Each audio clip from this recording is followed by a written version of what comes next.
박해 2장 10차례의 초기 박해들.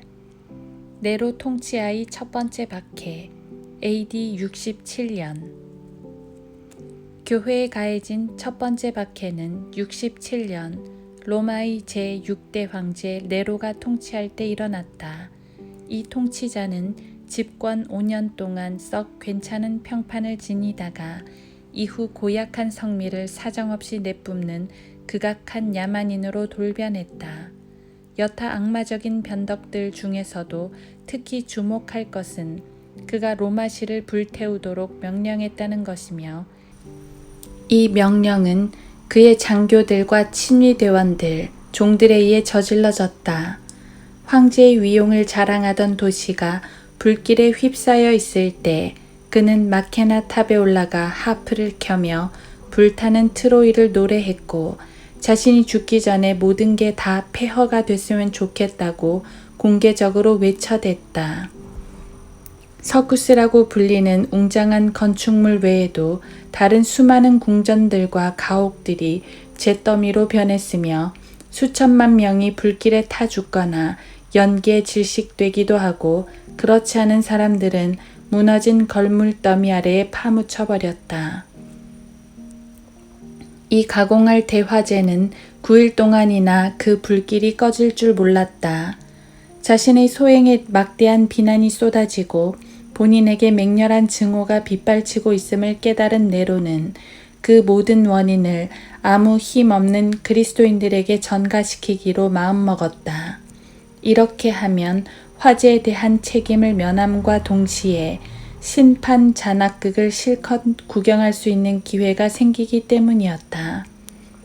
이것이 계기가 되어 첫 번째 박해가 일어났고, 그리스도인들에게 자행된 짐승 같은 소행이 어찌나 끔찍했던지 정작 로마 사람들도 끓어오르는 연민을 감출 길이 없었다. 네로는 잔인함의 극치를 보이며 극악 무도하기 짝 없는 상상으로 만들어낼 수 있는 온갖 처형 수법을 고안해냈다. 특히 그는 어떤 이들은 짐승의 가죽에 꿰매어 넣고 숨이 끊어질 때까지 개들에게 물어뜯게 했는가 하면, 다른 이들은 밀랍을 먹여 딱딱해진 속옷을 입혀서 마차의 차축에 단단히 고정시킨 후 자신의 정원에서 불태워 야밤에 그곳을 환하게 밝히기도 했다. 이 박해는 로마 제국 전반에 걸쳐 총체적으로 일어나고 있었지만, 그것은 기독신앙이 사그러들게 하기는 고사하고 오히려 강성케 했으며, 그러는 와중에 바울과 베드로가 순교당했다. 순교자의 이름에는 그들 외에도 고린도의 재무관인 에라스토와 마케도니아의 아리스타코, 바울을 통해 회심한 에베소인 트로피모, 바울의 동역자요 보통 바나바라 불리는 요셉, 다마스커스의 감독 아나니아가 있다. 도미시안 통치하의 두 번째 박해 AD 81년. 도미티안 황제는 날 때부터 잔인함이 몸에 배어있던 인물로 처음엔 친형제를 죽이더니 이번엔 그리스도인들에게 박해의 손길을 뻗쳤다. 그는 분통을 참지 못하고 로마 원로원 의원 몇 명을 죽였는데, 어떤 이들은 그저 악에 북받쳐서 다른 이들은 그들의 재산을 몰수하기 위해 살인극을 저질렀으며, 뒤이어 다윗의 피를 이어받은 자들을 모조리 죽이라는 명령을 내렸다. 이 박해 기간 동안 순교당한 셀 수 없이 많은 사람들 가운데는 예루살렘의 감독으로 십자가에 처형된 시므온이 끼어 있으며, 사도 요한은 끓는 기름에 넣어졌다가 후에 판모섬으로 추방당했다. 로마 원로원 의원의 딸인 플라비아 역시 폰토로 유배당했는지라. 이를 계기로 다음과 같은 법령이 제정되었다. 그리스도인이 재판에 회부되어 호민관 앞에 섰을 때 그 누구도 신앙을 버리지 않고는 처벌을 면할 수 없다. 그리스도인들을 못살게 굴 목적으로 날조된 이야기들이 가지각색으로 이 통치 기간에 난무했다. 이 일에 심취하여 얼이 빠져도 단단히 빠져버린 이교도들은 기근이나 전염병, 지진 같은 것들이 로마 지배하에 있는 속주 어느 곳에 스치기만 해도 그 모든 원인을 그리스도인들에게로 떠넘겼다. 그리스도인들 사이로 불어닥친 이 박해들로 인해 내부 밀고자들의 수가 늘어났고 돈에 눈멀어 거짓 고발을 일삼으며 무고한 생명들을 사라지게 하는 자들이 한둘이 아니었다. 고난 뒤에 또 다른 고난이 기다리고 있었다. 어떤 그리스도인이고 집정관들 앞에 서게 되면 법적 선서가 제한되는데 그때 재판을 원치 않아 그것을 거절해도 사형이 선고되고 설사 선서한 후에라도 그리스도인임을 고백하면 같은 형이 내려져 빼도 박도 못할 형편에 처해졌던 것이다. 많고 많은 사람들이 이 박해 기간에 순교했지만 그 중에서도 아래의 인물들이 단연 두각을 나타냈다. 본디 아테네 태생인 아레오파고 사람 디오누시우스는 유용하면서도 극히 수사적인 헬라 문학을 섭렵했다. 그는 그 후 천문학을 공부하기 위해 이집트로 여행을 떠나 매우 특이한 발견을 하게 된다.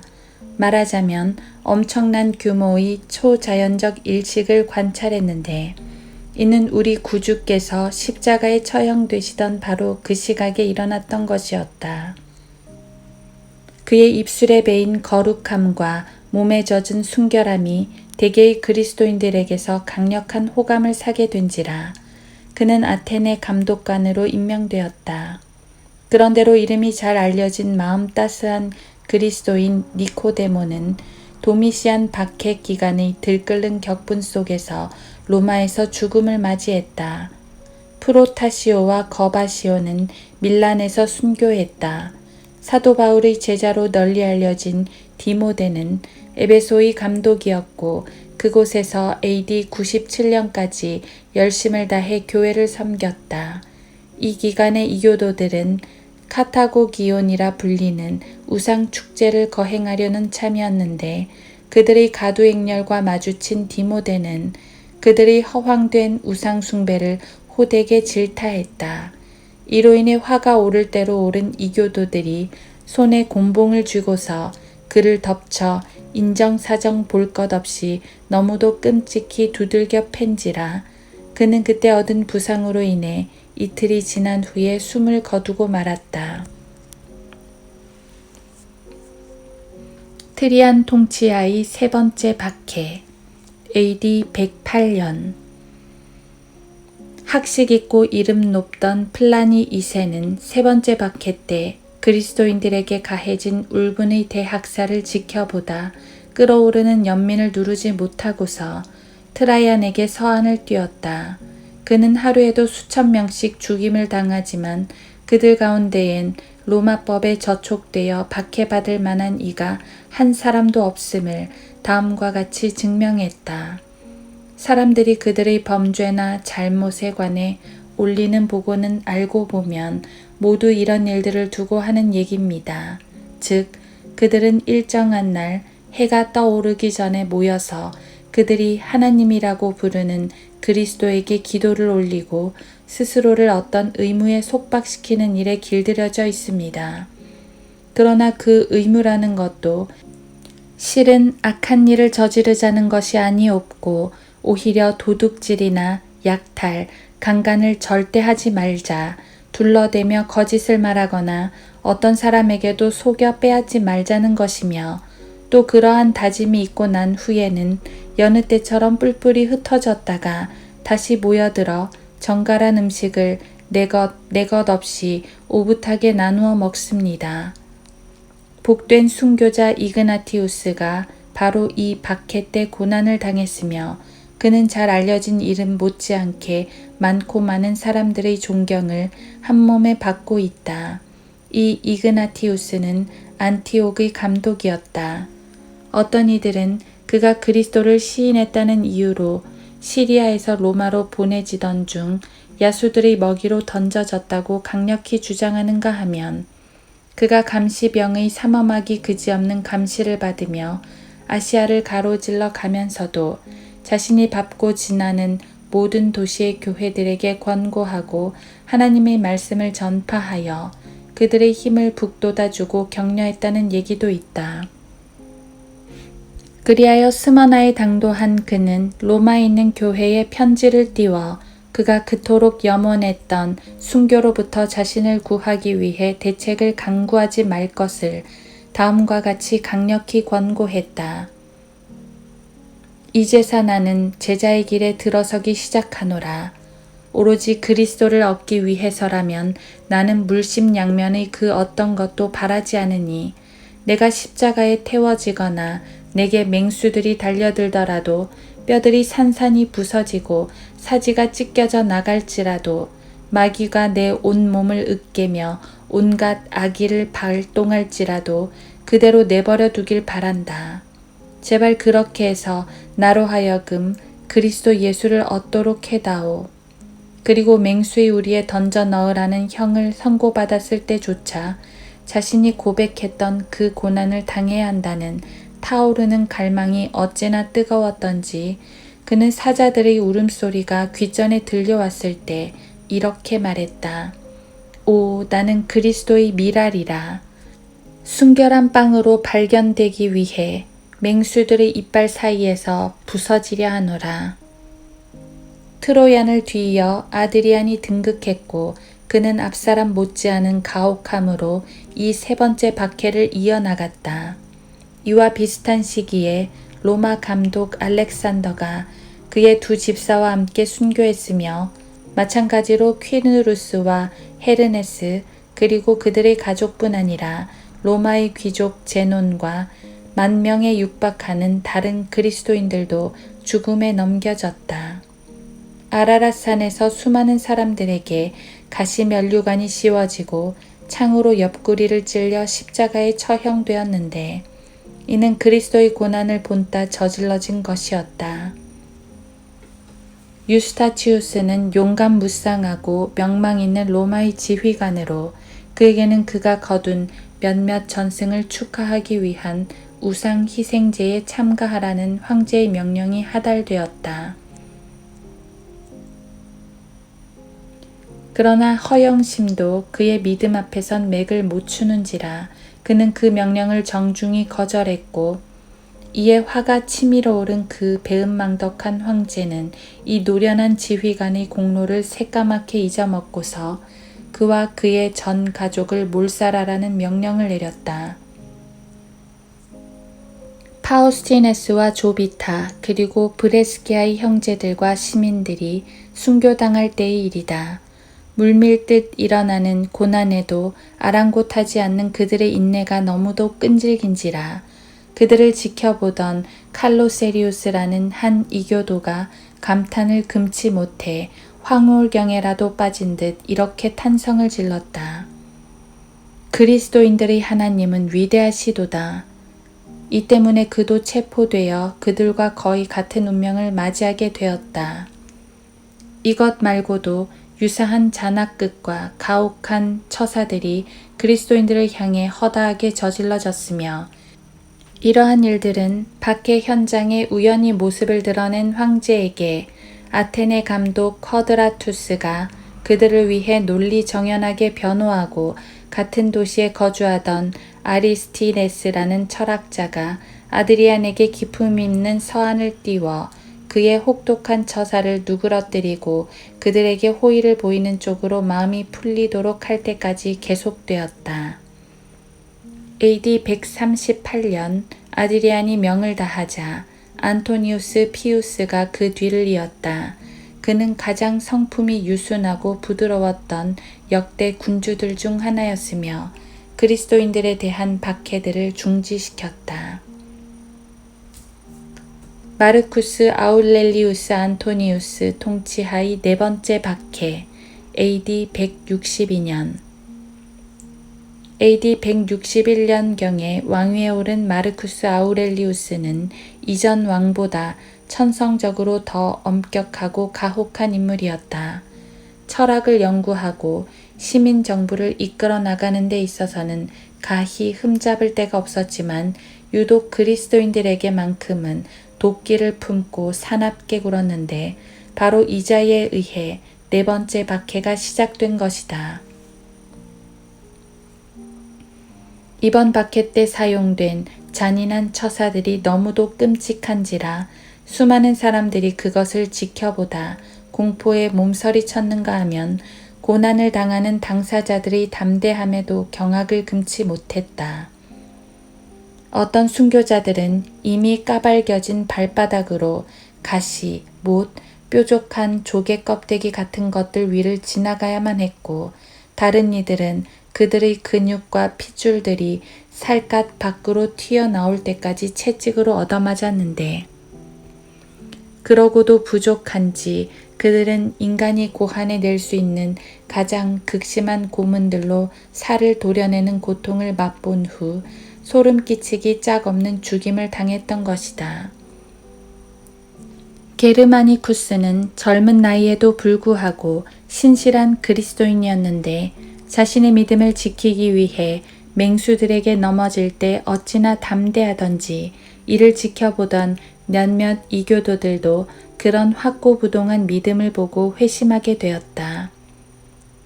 스마나의 덕망 있는 감독 폴리캅은 사람들이 자신을 잡으려고 뒤지고 다닌다는 소식에 도망쳤으나 한 아이에 의해 발각되었다. 그는 자신을 붙잡은 감시병을 푸짐하게 잘 먹이고 나서 기도하려는데 1시간만 어떻게 안 되겠느냐고 부탁하여 그래도 좋다는 답변을 얻어냈다. 그런데 그가 어찌나 뜨겁게 기도하든지 그의 감시병들은 자기들이 그를 붙잡는 도구가 되었다는 사실에 자책감을 느끼지 않을 수 없었다. 하나 지킬 건 지켜야 하는 법. 그는 지방 총독 앞으로 끌려가 사형을 언도받고 시장 바닥에서 화형에 처해졌다. 총독은 그에게 다음과 같이 말하라고 다그쳤다. 저주하라. 그러면 널 놓아줄 것이다. 그리스도를 비난해 보란 말이다. 그러나 폴리캅은 다음과 같이 응수했다. 내가 주님을 섬긴 지 86년이 흘렀어도 그분은 한 번도 나를 부당하게 대하신 적이 없었다. 그런데 어찌 내가 날 구원해 주신 나의 왕을 모독할 수 있겠는가? 그는 화형틀에 홀로 묶여 있었으나 여느 때처럼 못 박히지는 않았는데 이는 그가 움직이지 않고 똑바로 서 있겠노라고 그들에게 다짐했기 때문이었다. 그런데 그들이 나무단에 불을 지피자 화염이 그의 몸을 아치 모양으로만 휘감았을 뿐 그를 털끝 하나 건드리지 않는 게 아닌가. 이를 보자 형 집행인들에게 그를 칼로 찌르라는 명령이 떨어졌고 찔렀을 때는 불길을 꺼뜨릴 정도로 많은 양의 피가 쏟아져 나왔다. 그가 죽자 복음의 원수들, 특히 유대인들이 그의 시체를 장작더미에서 그대로 불태우라며 부추기는 바람에 그리하라는 지시가 내려졌고 결국 시체를 기독교식으로 매장하면 안 되겠냐는 친구들의 요구가 묵살되었다. 그들은 그럼에도 불구하고 그의 뼈들과 타다 남은 유해들을 있는 대로 주워 모아 예를 갖춰 장사지내 주었다. 큰 담력으로 말씀을 전파했던 주님의 일꾼 메트로도루스와 수차례 걸쳐 그리스도인의 믿음을 탁월하게 변호했던 파이오니우스 역시 불살라졌으며 카포와 파필로라는 두 훌륭한 그리스도인과 독실한 믿음의 아가도니카라는 여인도 아시아의 퍼가모폴리스에서 순교했다. 정숙하기 이를 데 없는 걸출한 로마 명가의 귀부인 펠리스타티스는 독실한 그리스도인이었다. 스라의 7 아들을 둔 그녀는 어디에 내놔도 손색 없을 경건의 참 본을 몸소 보여주며 자녀들을 양육했다. 장남 제누아리우스는 채찍에 맞은 후 육중한 추들에 눌려 압사했고 밑의 두 동생 펠릭스와 필립은 곤봉에 맞아 뇌가 터져 나왔으며 넷째 실바누스는 절벽에서 떠밀려 추락사했다. 그리고 나머지 철없는 세 아들 알렉산더, 비탈리스, 마셜은 참수당했고 어머니도 그 어린 것들의 피가 묻은 동일한 칼로 목이 베어졌다. 저스틴 그 저명한 철학자도 이 박해 기간에 순교했다. 그는 사마리아의 네아폴리스 태생으로 AD 103년에 태어났다. 저스틴은 진리를 끔찍이도 애찬하는 자요 박식한 학자였다. 그는 스토아와 아리스토텔레스 철학을 연구했고 피타고라스의 학설에 손대보기도 했지만 그것을 강의하는 교수들 중 하나가 그의 비위를 건드리는 통에 대신 플라톤에 몰두하며 거기서 큰 기쁨을 누렸다. 하지만 133년경, 그러니까 그가 30살이었을 때 그는 회심하여 그리스도인이 되었고 이후 처음으로 진리의 참맛을 알게 되었다. 그는 격식을 갖춘 점잖은 서한을 이방인들에게 띄웠고 유대인들이 기독신앙의 의식들을 잘 알아 이해하도록 하는데 자신의 은사를 발휘했는데 수많은 시간을 여행에 쏟아부었기에 로마에 정착할 때까지는 비미널 산에 거처를 두고 있었다. 그는 사립중학교를 운영하며 교편을 잡아 숱한 유명 인사들을 배출했을 뿐 아니라 한 논문을 작성하여 온갖 이교 사설들을 혼란에 빠뜨렸다. 이교도들이 그리스도인들을 심히 가혹하게 대하기 시작하자 저스틴은 그들을 위한 자신의 첫 번째 변호서를 작성하게 되고 이것에 배어있는 뛰어난 학식과 천재성에 손을 들어버린 황제는 그리스도인들에게 유리한 칙령을 선포하기에 이르렀다.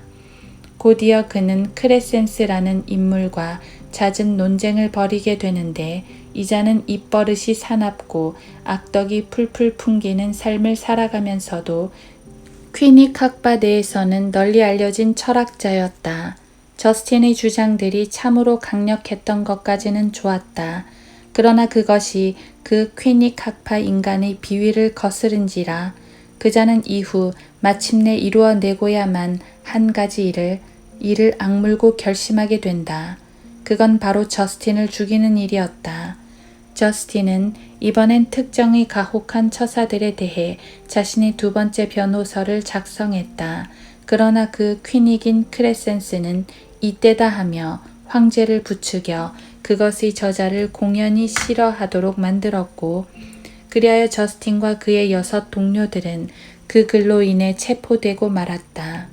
우상들에게 제물을 바치라는 명령이 떨어졌음에도 그들이 그것을 거절하자 그들에게 채찍형과 함께 참수형이 선고되었으며 이 형은 혀를 내두르게 할 만한 온갖 가혹한 처사로 치러졌다. 몇 사람이 주피터의 형상에 제물 바치기를 거절한 이유로 참수형을 당했으며 특히 그 중에는 스폴리토시의 집사 콩코두스가 끼어 있었다. 로마로 인해 마음이 편치 못해하던 몇몇 북쪽 나라들이 로마를 대항해 무장하고 일어서자 황제는 그들과 교전기 위해 출전했다. 그런데 어떻게 하다 그만 적군이 매복하고 있는 장소로 빠져들게 되었고 그에게는 자신의 군대가 전몰하지 않을까 하는 두려움이 엄습했다. 첩첩산 중 어딘가엔 적들이 포진하고 있는 데다 타는 듯한 갈증으로 죽을 지경이 돼버린 그들은 이교도 신들에게 간절히 구해보지만 무슨 일을 하고 있는지 도대체가 묵묵부답이었다. 그러나 이처럼 전의를 상실하고 있을 즈음 지푸라기라도 잡으려는 듯 민병대, 즉 그리스도인들로 이루어진 뇌성군단의 대원들에게 그들이 하나님께 구조를 요청하라는 명령이 내려졌다. 아니나 다를까 기적적인 구원이 그 즉시로 뒤따랐다. 폭포수 같은 빗줄기가 쏟아져 내려 그 부대원들이 만들어 놓은 도랑을 가득 채웠고 그로 인해 때 아닌 놀라운 구원이 찾아들었던 것이다. 한편 자신들의 면상에 불어닥친 불가사의한 폭풍으로 너무도 겁에 질려버린 일부 적들이 로마 군대로 투항했고 그렇지 않은 나머지는 패배의 쓴맛을 보게 되어 반란을 일으켰던 모든 속주들이 평상을 되찾았다. 이번 사건으로 인해 얼마간 박해가 누그러졌다. 적어도 황제가 직접 검열하는 부분에서만큼은 그랬던 것이다. 그러나 우리는 그것이 곧이어 프랑스, 특히 리옹에서 맹위를 떨쳤다는 것을 발견하는데 거기서 수많은 그리스도인들이 당했던 고문들을 말로 표현하자면 아예 입이 다물어질 지경이다. 이 순교자들 중 단연 으뜸이 되었던 이들 중에는 베티우스 아가투스라는 파릇파릇한 청년, 그리스도를 믿는 갸냘픈 몸매의 숙녀 블란디나, 시뻘겋게 달아오른 놋 접시를 신체의 가장 연한 부위에 대고 있어야 했던 비엔나의 집사 생투스, 일전에 한번 그리스도를 부인한 적이 있는 약골의 연인 비블리아가 있었고, 퍼가모의 아탈루스와 리옹의 덕망 있는 감독인 90살의 포티누스도 여기에 포함되었다. 블란디나로 말하자면 그녀는 자신과 다른 새 챔피언들이 원형 극장 안으로 처음 이끌려 들어온 날 땅바닥에 고정되어 있는 말뚝에 묶여 맹수들의 먹잇감으로 노출되었는데, 그녀는 그때 간절한 기도로 다른 이들의 힘을 북돋아 주었다. 그런데 어찌된 영문인지 어떤 맹수도 그녀만은 건드리려 하지 않는지라 그녀는 도로 감옥에 남겨지게 되었다. 그녀가 세 번째이자 마지막으로 다시 원형 극장으로 끌려 나왔을 때 그녀 옆에는 폰티쿠스라는 15살 난 소년이 함께하고 있었다. 그들의 믿음이 지닌 굳은 지조의 화가 머리끝까지 치밀어 오른 군중들은 나이가 많고 적음을 떠나 그들을 성적 놀이객감으로 하여 가진 수단을 다 동원해 처형하고 고문하는 만행을 저질렀다. 그 소년은 블란디나로부터 힘을 얻어 죽기까지 믿음을 지킬 수 있었고, 그녀 또한 지금까지 언급했던 모든 고문을 잘 참아낸 후 결국 칼로 죽임을 당했다. 이러한 일들을 당한 그리스도인들이 순교했을 때 그들은 아름답게 장식되고 머리엔 화관이 씌워졌으니 아닌 게 아니라 그들은 이 일로 인해 하늘에서 영원한 생명의 면류관들을 수여받았던 것이다. 초기 그리스도인들의 삶은 땅 위의 박해와 땅 밑의 기도로 점철되었다고 전해 내려온다. 그들의 삶은 콜로세움과 카타콤으로 대변된다.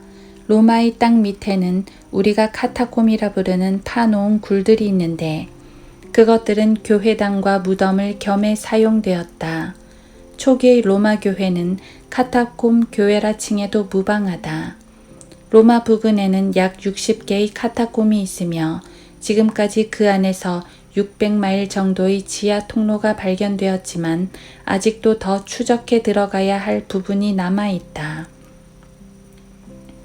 이 지하 통로들은 높이가 약 6피트, 폭이 3, 4피트 정도로 각 측면 벽에는 수평선처럼 길고 낮게 움푹 들어간 부분들이 선박의 층계식 침대들처럼 위아래로 차곡차곡 만들어져 있다. 이것들 안에는 시체들이 안치되어 있었고 앞면이 한 판의 대리석이나 회반죽으로 이어놓은 몇 개의 커다란 기와장으로 봉입되어 있었다. 이 대리석 판들이나 기와장들 위에는 묘비명이 새겨져 있거나 어떤 상징들이 그려져 있다. 이교도들과 그리스도인들 모두 그들의 죽은 자를 이곳 지하 묘지들에 묻었는데 그리스도인들의 무덤을 열어 젖히면 그들의 뼈들을 통해 그들이 얼마나 참혹하게 죽었는지를 알 수 있다. 머리들이 몸에서 잘려진 채로 발견되는가 하면 갈비뼈들과 견갑골들이 부서져 있고 또 뼈들은 종종 불에 태워져 이산화탄소가 제거된 생석회가 되어 있는 게 눈에 띄는 것이다. 우리는 이것들을 통해 무시무시한 박해 기사를 읽어나갈지 모르나 그럼에도 불구하고 비면에 새겨진 글들은 평안과 기쁨과 승리의 입김을 후욱하고 내뿜는다. 여기에 몇몇 비문을 소개한다. 마르시아가 평안을 꿈꾸며 이곳에 고이 잠들어 있도다. 로렌스가 천사들의 품에 안겨 떠나간 사랑스럽기 그지없는 아들에게 바치노라. 그리스도 안에서 평안이 승리했도다. 부르심을 받고서 그는 평안히 갔노라. 이 비문들을 읽어가면서 그 뼈들이 박해와 고문과 불길에 대해 전해주는 이야기를 잊지 말기 바란다. 그러나 이러한 묘비명들이 지닌 힘은 우리가 그것들을 다음과 같은 이교도들의 묘비명들과 비교할 때 확연히 드러난다. 아무것도 확신할 수 없으니 현재를 위해 살라. 아무런 나쁜 짓도 하지 않았는데 겨우 20살에 날 데려간 신들에게 내 이 두 주먹을 휘두른다. 일찍이 난 존재하지 않았고 지금도 존재하지 않는다. 난 그것에 관해 아무것도 모르며 그것은 내 알 바가 아닌 것이다. 여행자여, 지나가다가 나를 저주하지 말지어다. 난 어둠 속에 있기에 대답할 수 없지 않은가. 지하 묘지들의 가장 빈번히 등장하는 기독교 상징들에는 자신의 어깨에 어린 양을 태우고 있는 선한 목자와 돛을 풍만히 올리고 항해하는 배, 하프들, 닷들, 면류관들, 포도 덩쿨들이 있다. 세베루스와 함께 시작된 5번째 박해, AD 192년. 심한 병으로 몸져 누워있던 세베루스는 한 그리스도인의 도움으로 병상에서 일어나게 되었고 그 이후로 그리스도인들에게 전반적으로 큰 호의를 보이는 사람이 되었다. 그러나 무지한 군중들의 편견과 광분에 못 이긴 그는 쓸모없어져 장롱 속에 꼭꼭 숨겨두었던 그리스도인들을 대적하는 법령을 또다시 실행토록 하고야 만다. 기독신앙이 눈에 띄게 활기를 얻자 이에 놀란 이교도들은 우연 발생적인 재난들의 원인을 믿음을 고백하는 그리스도인들에게 전가시키는 썩어 고약한 냄새를 풍기는 그 옛날의 중상모략을 재개하였는데 그때가 바로 AD 192년이었다. 하지만 그런들 어떠하랴. 앙심을 품은 박해가 제 아무리 날뛴다 하여도 복음은 찬란한 빛으로 반짝거렸고 그 어떤 내침에도 끄떡않는 바위처럼 견고하기에 원수들의 몹시 사납고 거친 공격들을 훌륭하게 이겨내었던 것이다.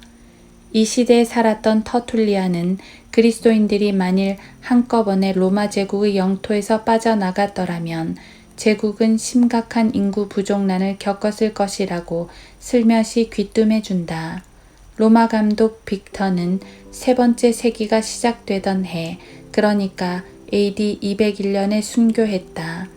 라이스는 새까맣게 펄펄 끓는 역청을 머리에 뒤집어 쓴 후 그녀의 어머니처럼 화형에 처해졌고 그녀의 언니 포타니에나도 라이스와 같은 방식으로 죽음을 맞이했다. 그런데 그녀의 형 집행을 명령받은 바실리데스라는 군 장교가 그녀로 인해 회심하는 일이 발생한다.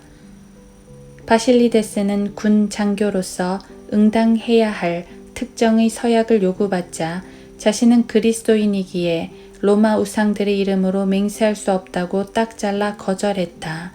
이에 어안이 벙벙해진 시민들은 처음엔 이게 무슨 소리냐는 듯 그의 말을 믿으려 하지 않았다. 그러나 그는 한 번 더 자신의 굳은 결심을 표명했고 그 말이 입에서 떨어지기가 무섭게 재판관 앞으로 끌려가 감옥에 넘겨져서 그 후 서둘러 참수형에 처해졌다.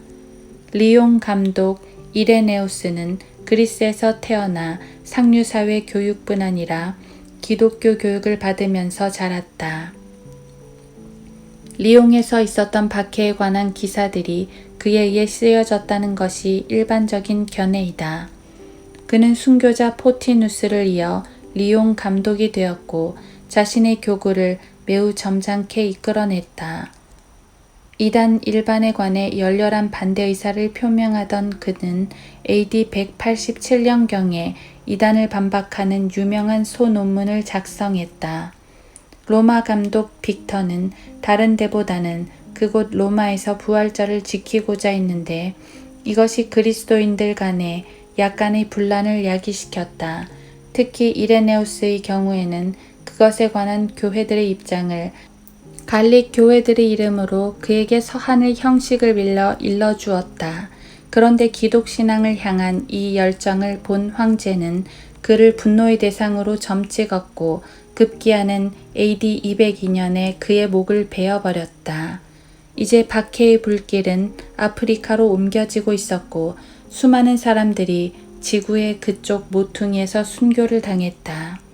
우리는 그들 중 가장 눈에 띄는 이들을 언급할 것이다. 페르페투아는 22살가량의 기혼녀였다. 그녀와 함께 고난을 당한 이들은 체포 당시 만삭된 아이를 베고 있었던 기혼녀 펠리시타스와 이제 갓 신앙을 갖게 된 초심자요 노예였던 레보카투스였다. 이 시기에 고난당했던 다른 수감자들의 명단에는 사터니누스, 세컨둘루스 그리고 사터가 있었다. 처형되기로 정해진 날 그들은 원형 극장으로 끌려 들어갔고 사터와 사터니누스, 레보카투스를 사냥꾼들 사이에서 태형당하게 하라는 명령이 떨어졌다. 그래도 죽지 않을 시에는 그들을 맹수들에게 넘기는 것이 관례였다. 그 사냥꾼들이 두 줄로 나란히 늘어서자 그들은 그들 사이로 뛰어들어 지나가면서 가혹하게 난타당했다. 펠리시타스와 페레투아는 발가벗겨진 채 콧김을 내뿜는 미친 황소에게로 던져졌으며 그것이 처음엔 페페투아를 들이받아 기절시키더니 이번엔 펠리시타스를 향해 쏜살같이 돌진하여 무참하게 받아버렸다. 그러나 그 일로 그들이 죽지 않자 사형 집행관이 칼로 그 일을 마무리 지었다. 결국 레보카투스와 사터는 맹수들에 의해서, 사터니누스는 참수형으로, 그리고 세컨둘루스는 감옥에서 죽음을 맞이했다. 이들은 205년 3월 8일에 집행되었다. 스페라투스와 다른 20명도 역시 목베임을 당했으며 프랑스의 안도클레스도 마찬가지였다. 안티옥의 감독 아스클레피아테스는 숱한 고문을 당하면서도 목숨만은 부지할 수 있었다. 로마 명가 출신의 숙녀 세실리아는 발레리안이라는 신사에게 시집을 갔다. 그녀는 그녀의 남편과 동생을 죽게로 인도했고 그 둘 모두 참수당했는데 그들의 형 집행을 담당했던 장교가 그들로 인해 회심하게 되어 그도 또한 동일한 운명을 맞이했다. 한편 그 여인은 물이 펄펄 끓고 있는 욕조에 알몸으로 담궈졌으며 그로부터 시간이 꽤 지난 후 칼로 목베임 당했다. 이것은 AD 222년에 있었던 일이다.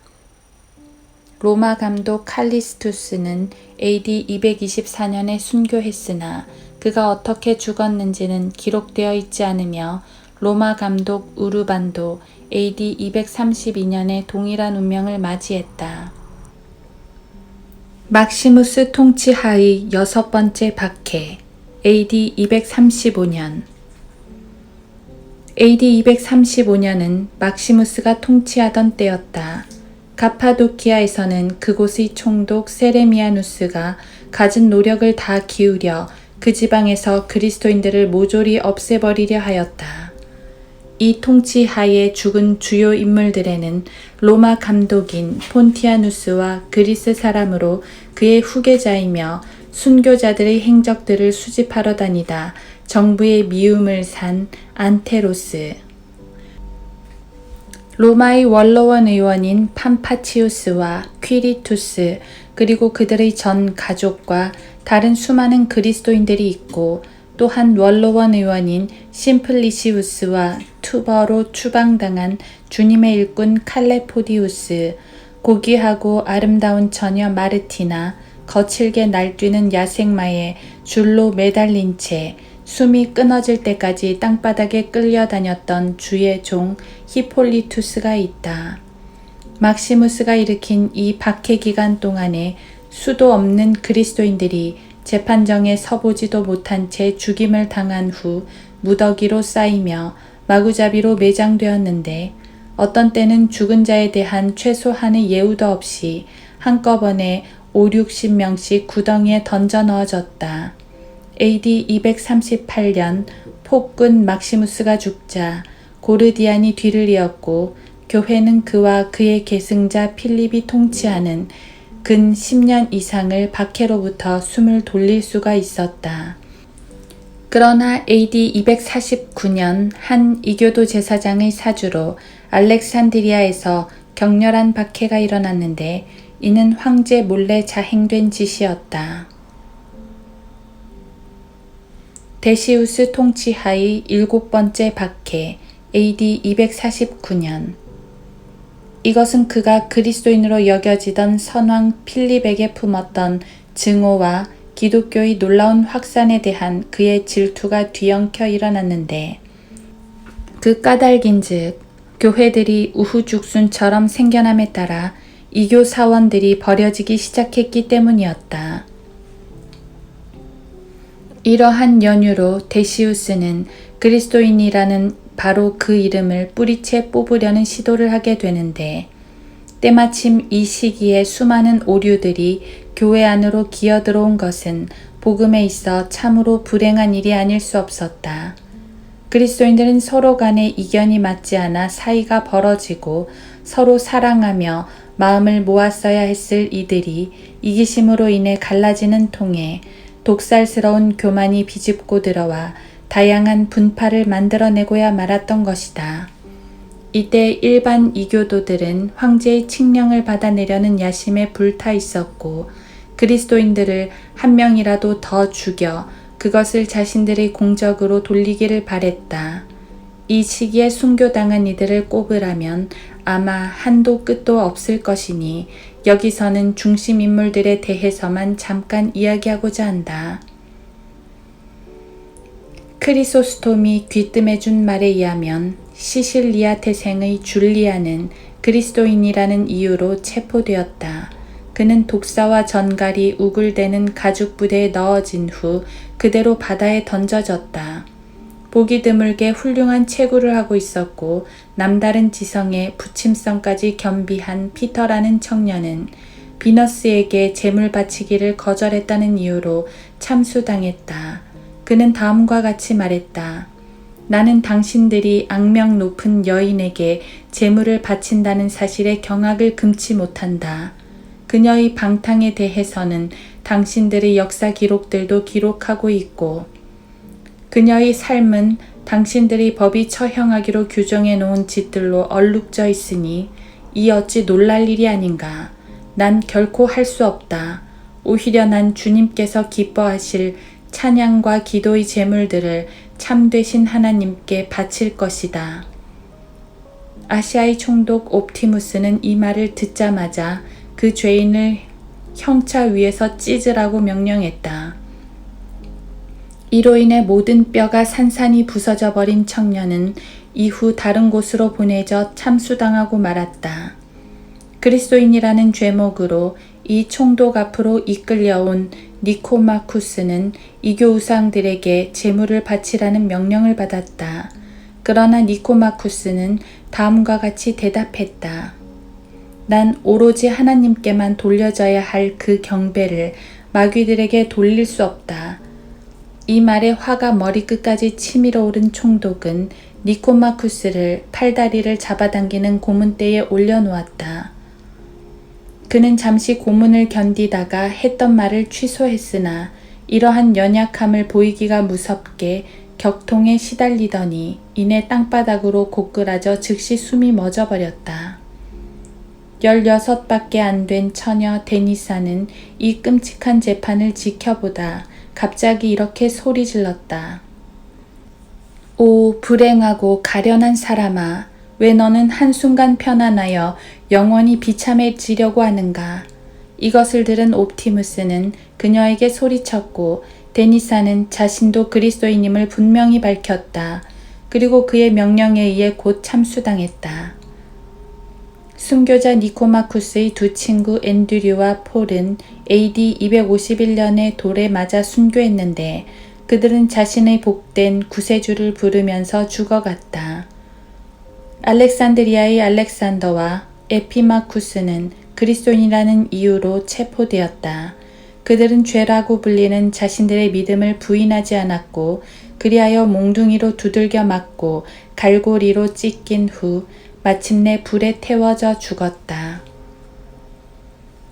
두 명의 사악한 이교도 루시안과 마르시안은 솜씨 좋은 마법사들이었으나 회심하여 그리스도인들이 되었고 자신들이 이전에 저질렀던 잘못들을 만회하기 위해 은둔 생활을 하면서 빵과 물로만 연명했다. 얼마 동안 이런 생활을 영위하던 그들은 열변을 토하는 설교자들로 변모하여 수많은 혼들을 주님께로 인도했다. 그러나 그들은 바로 이 시기에 맹위를 떨치던 박해로 인해 붙들려서 비두니아의 총독 사비누스 앞으로 끌려갔다. 도대체 무슨 자격으로 설교하느냐는 질문을 받자 루시아는 사랑과 자애의 법에 따르면 우리에겐 자신의 이웃을 주님께로 인도하고 그들을 마귀의 올무들로부터 구해내기 위해 모든 역량을 기울일 의무가 있다. 고 답변했다. 루시안의 이런 대답에 이번엔 마르시안이 입을 열었다. 그들의 회심은 하나님의 교회를 열렬히 박해했던 사도 바울을 복음 전도자로 변모시킨 바로 그 은혜로 이루어진 것이다. 총독은 자신의 힘으로는 그들의 믿음을 없앨 수 없다는 것을 깨닫고서 그들을 산채로 화형시키라는 형을 선고했으며 이 일은 곧바로 집행되었다. 두 명의 고결한 남성 투르포와 레스피시우스는 그리스도인이라는 까닭으로 체포되어 프랑스 남부 니스에서 투옥되었다. 그들의 두 발에 못들이 박혔는가 하면 그들은 길거리에서 끌려다니고 채찍질 당하고 쇠갈고리로 갈기갈기 찢기며 불붙은 횃불로 지져지다가 AD 251년 2월 1일에 목이 베어졌다. 시칠리아의 숙녀 아가사는 그녀가 개인적으로 갖고 온 자질도 자질이지만 그녀의 신앙 또한 이에 못지않게 눈에 띄었다. 너무도 수려한 그녀의 아름다움에 넋을 잃어버린 시칠리아의 총독 퀸티아는 그녀의 순결을 빼앗으려고 갖은 시도를 다 해보았지만 번번이 실패하기 일쑤였다. 그는 손가락 하나 까딱 않고 자신의 욕망을 채우기 원했고 그래서 그 정숙한 여인을 아프로디카라는 음탕하기로 아주 악명 높은 여자의 손에 넘겼다. 이 비열한 여자는 애초에 마음먹었던 대로 그녀를 매춘시키기 위해 갖은 수작을 다 부려보았지만 자신의 모든 수고가 물거품이 되고 말았다는 것을 깨달았다. 이유인즉 그녀의 순결을 깬다는 것은 계란으로 바위를 치는 격인데다 정조만이 참된 행복을 안겨줄 수 있다는 것을 아가사가 잘 알고 있었던 것이다. 아프로디카는 자신의 노력이 허사가 되었음을 퀸티안에게 알렸다. 그는 자신의 계획이 좌절된 데 대해 끓어오르는 격분을 누를 길이 없었고 급기야 그의 정욕은 분노가 되어 얼굴빛이 싹 바뀌어버렸다. 그녀가 그리스도인임을 고백하자마자 그는 꽝 대신 닭이라고 정욕을 못 채울 바에야 안갚음이라도 해야겠다고 마음먹었다. 그의 명령에 따라 그녀는 채찍질 당하고 시뻘겋게 달궈진 인두로 지져지고 날카로운 갈고리들로 살점이 툭툭 뜯겨져 나갔다. 이 고문들을 꿋꿋이 훌륭히 잘 참아낸 그녀는 이번엔 뾰족한 유리 파편들이 섞여있는 뜨겁게 달궈진 석탄 위에 발가벗겨진 채 눕혀졌다가 다시 감옥으로 집어넣어졌으며 그곳 감옥에서 251년 2월 5일에 숨을 거두었다. 고투나 감독 키릴로스는 그곳의 총독 루키우스의 지시로 붙잡혔다. 그런데 어찌된 영문인지 그 총독은 로마 제국의 칙령에 순응하고 우상에게 제물을 바쳐서 그의 존귀한 지체를 죽음으로부터 구하라며 그에게 타일러 권했는데 알고 보니 그의 나이가 당년 84이라는 것을 참작했던 것이다.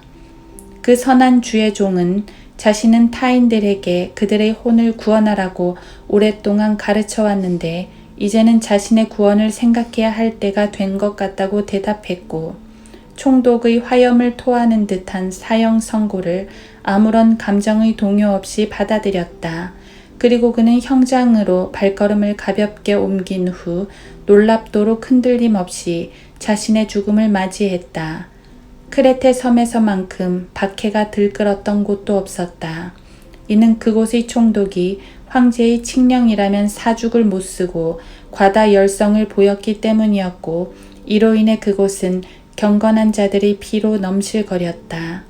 일반 교육 과정을 거친 그리스도인 바빌라스는 제비누스가 죽자 AD 237년에 안티옥의 감독으로 추대되었다.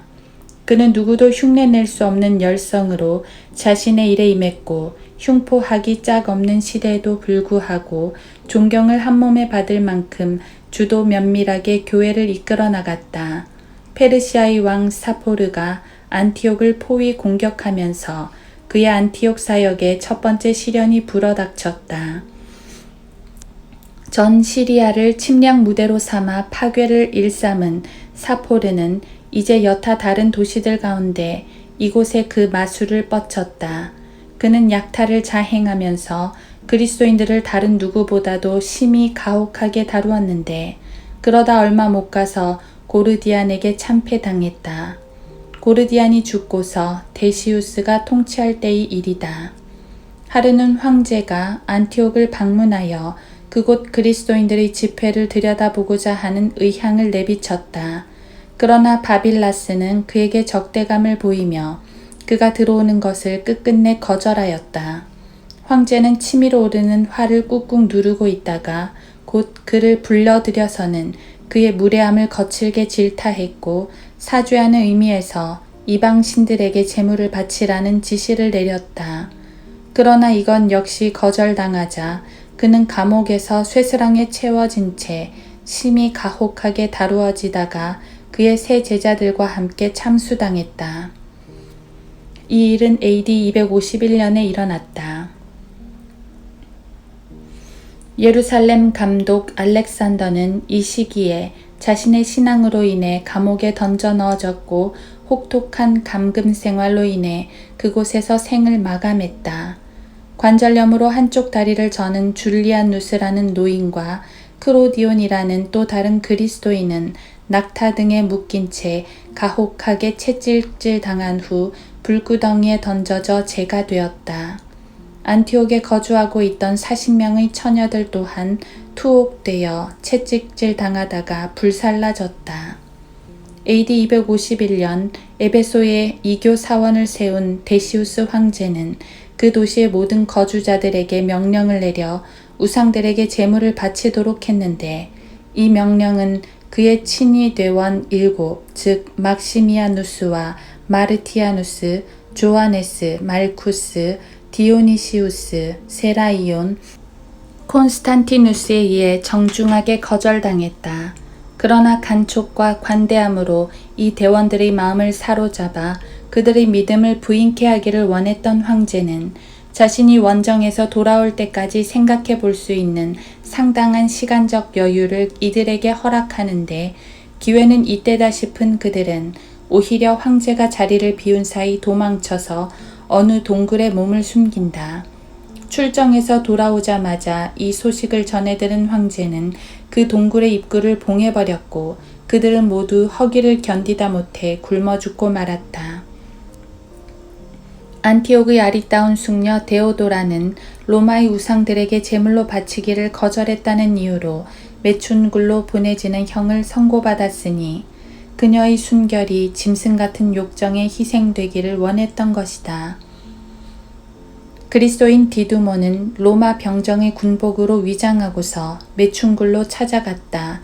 그는 데오도라에게 자신의 신분을 밝혔고 그가 입고 온 옷을 걸치고 도망가라고 일러주었다. 계획했던 대로 모든 일이 순조롭게 진행되어 그 매춘굴에서는 아리따운 여인은 온데간데 없고 웬 낯선 사내가 있는 게 들통이 났다. 그리하여 총독 앞으로 끌려온 디두모는 그에게 사건의 전말을 밝히고 자신도 그리스도인이라는 것을 고백했으며 그에게는 즉각적으로 사형이 내려졌다. 한편 자신을 구해준 이가 사형에 처해지려 한다는 소식을 들은 데오도라는 판사에게 달려와 그의 발치에 몸을 던진 채 그의 죄는 자기가 질 테니 그를 놓아주라며 애걸복걸 매달렸다. 그러나 때묻지 않은 이의 절규에 귀를 닫아버리고 정의의 울부짖음에 꿈쩍도 하지 않는 이 목석 같은 재판관은 두 사람 모두에게 사형을 선고해버렸다. 이때 그들은 선고에 따라 처형되었는데 처음엔 목이 베었고 그 후 토막난 시체로 불살라졌다. 세쿤디아누스는 그리스도인이라는 이유로 고소를 당하여 몇몇 병정들에 의해 감옥으로 끌려가고 있었다. 그런데 도중에 베리아누스와 마르셀리누스라는 이들이 다음과 같이 말을 걸었다. 당신들은 지금 그 무고한 사람을 어디로 데려가는 중이요? 라고 말이다. 이 질문으로 말미암아 그들 두 사람도 체포되었고 그리하여 도합 3명이 고문을 당하고 교수형에 처해진 후 목이 잘렸다. 황제 갈루스가 자신이 출정한 전쟁들을 마무리 짓자 때마침 제국 곳곳에 역병이 만연했다. 황제는 이방 신들에게 제물을 바치라는 명령을 내렸으며 그에 따라 그리스도인들에 대한 박해가 내륙으로부터 제북의 최변방까지 번져나갔다. 호민관들의 편견은 말할 것도 없고 어중이 떠중이들의 충동적인 성급한 행동으로 수많은 사람들이 순교당했으며 이들 중에는 로마 감독 코넬리우스와 253년에 그의 후임자가 된 루키우스가 끼어 있었다. 이때 교회 안으로 유입된 오류들 중 대부분은 인간의 이성을 하나님의 말씀과 동등한 위치에 놓는 데서 기인했다. 그러나 실력에 있어서 둘째가라면 서러워할 신학자들이 그러한 주장들이 그릇되었음을 증명해 보이자 그들이 꾸며낸 이야기들은 동틀 무렵 태양 앞의 낯부끄러운 별들 마냥 자취를 감추었다. 발레리안 통치하의 8번째 박해 AD 257년 이는 257년 4월 발레리안의 통치 때 시작하여 3년 반 동안 계속되었다. 이 박해 때 쓰러진 사람들은 이루 헤아릴 수 없으며 그들이 당한 고문들과 죽음 또한 가지각색으로 고통스러웠다. 가장 유명했던 순교자들은 계층, 성, 나이를 불문하고 다음과 같았다. 루피나와 세쿤다는 둘 다 미모가 출중하고 교양이 넘치는 여인들이었으며 아르테리우스라는 지체 높은 로마 신사가 그들의 아버지였다.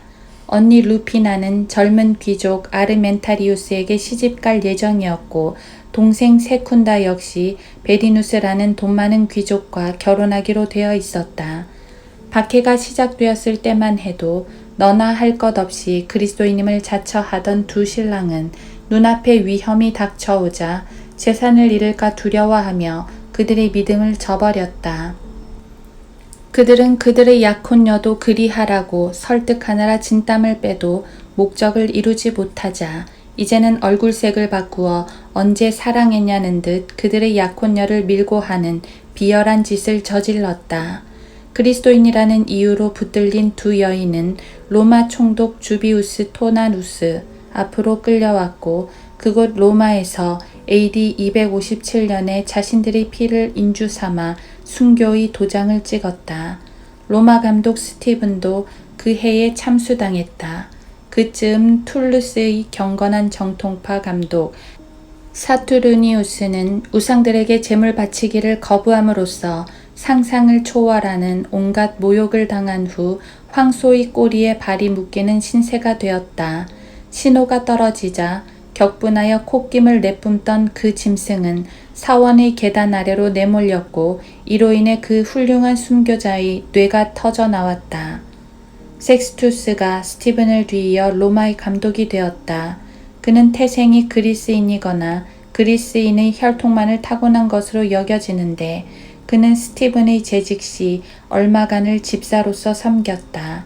그는 대단한 성실성과 독특한 지혜, 남다른 용기로 수많은 일들에서 두각을 나타내었는데 특히 사람들은 그가 몇몇 이단들과 벌인 논쟁을 시원스럽게 마무리 지었던 일을 두고서 그가 참으로 빈틈없고 경건한 사람이었다고들 이야기한다.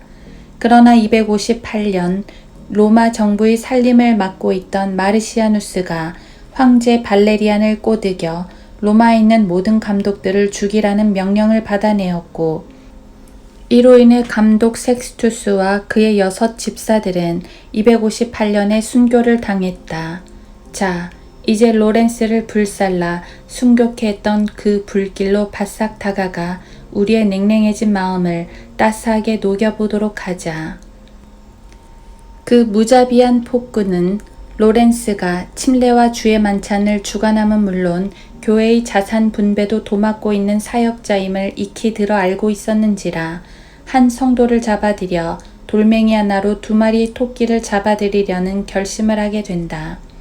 말하자면 우선 탐욕의 갈퀴로 가난한 성도들이 있는 것 같지도 않은 재산을 긁어 모은 후 불붙은 폭정의 쇠스랑을 내두르겠다는 것인데 아닌 게 아니라 이렇게 해서 성도들을 뒤숭숭한 혼란에 빠뜨려 그들 스스로 그들의 신앙에 대해 갈수록 신물이 나도록 하려는 것이었다.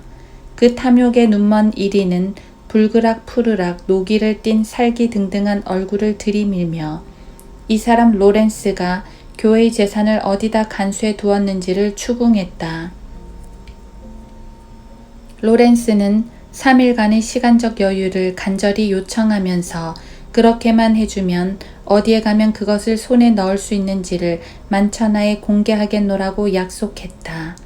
그 사이 그는 수많은 가난한 성도들을 불러 모았다. 시간이 흘러 답변하기로 한 날이 이르자 그 박해자는 약속한 걸 잊지 말라며 엄하게 다그쳤다. 그러자 용감한 로렌스는 가난한 성도들 위로 2 팔을 내벌리며 다음과 같이 입을 열었다. 이들이 교회의 소중한 재산입니다.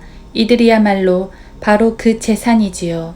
그들 안에는 그리스도의 믿음이 통치하고 있고 예수 그리스도께서는 큰 집터를 그들 안에 마련해 놓으셨습니다.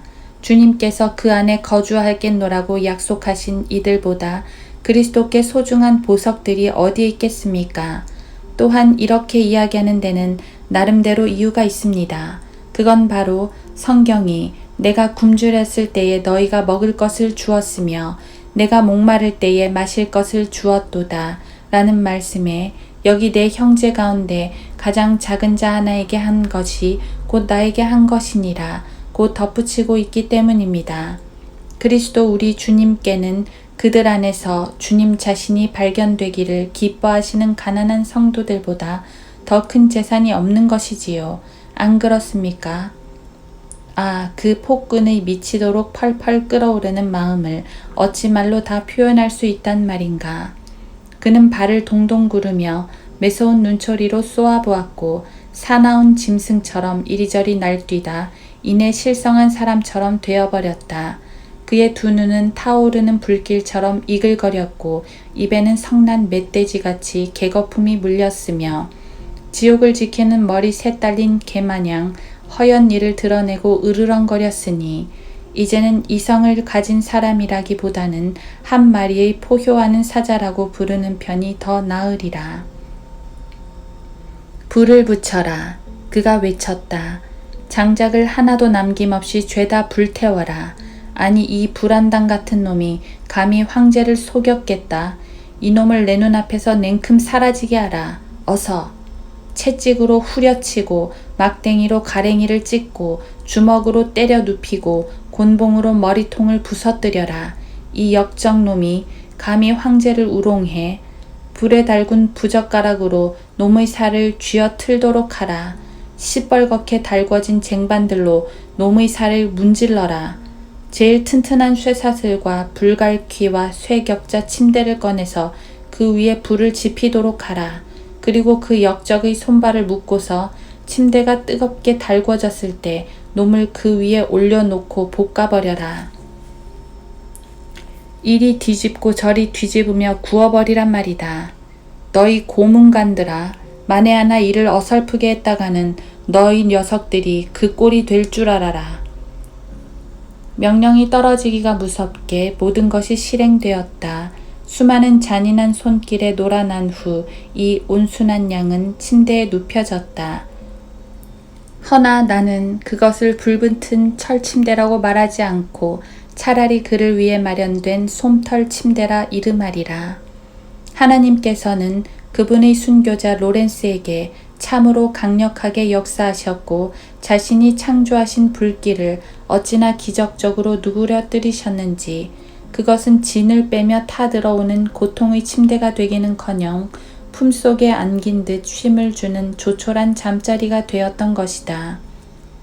그런가 하면 유티카에서는 매우 끔찍스런 비극이 벌어졌다. 그곳 총독의 명령에 의해 300명의 그리스도인들이 불타는 석회가마에 빙 둘러 세워졌다. 숯불 위에서 향이 살라지고 있는 접시가 준비되자 주피터에게 제물을 바치든지 가마 속에 던져지든지 둘 중에 택하라는 명령이 그들에게 떨어졌다. 그들은 하나같이 제물 바치기를 거절하고서 용감하게 그 구덩이 속으로 뛰어들어 곧바로 질식해 죽고 말았다. 프럭듀오수스라는 스페인의 따라곤의 감독과 그의 두 집사 아우구리우스와 율로기우스는 그리스도인한 이유로 화형에 처해졌다. 막시마, 도나틸라, 세꾼다, 즉 뚜브르가의 세 처녀들은 그들에게 주어진 쓸개즙과 식초를 들이킨 후 심하게 채찍질 당하고 쇼시대, 즉 죄인의 목을 베어 높은 곳에 매달아 무사람들에게 경계하라고 본을 보여주는 교수대에서 고문을 당하고 석회로 문질러지고 달궈진 석쇠로 지져지고 맹수들에게 물어뜯기고 결국엔 목이 베어졌다. 이쯤에서 그토록 오랫동안 참으로 끔찍하게 그리스도인들을 박해했던 발레리안 황제가 맞이한 이례적이고 비참한 운명에 눈길을 돌리는 것이 적절하리라. 계략에 말려든 이 폭군을 페르시아의 황제 사포르가 포로로 잡아서 그의 제국으로 끌고 가 전례 없이 가장 모욕적인 대우를 해주었는데 말하자면 천하디천한 노예처럼 무릎을 꿇게 해서 그를 발판 삼아 말에 올라탔던 것이다. 이처럼 7년이라는 굴욕적인 노예 생활로 그를 부려먹은 사포르는 당시 83이라는 그의 나이에도 불구하고 두 눈을 도려내었다. 그러나 이곳으로는 앙심의 배를 채우지 못했는지 곧이어 산채로 그의 살가죽을 벗겨서 소금으로 문지르라는 명령을 내렸고 그는 이 고문들을 당하다가 숨을 거두었다. 로마 역사상 가장 포악했던 황제 중 하나요.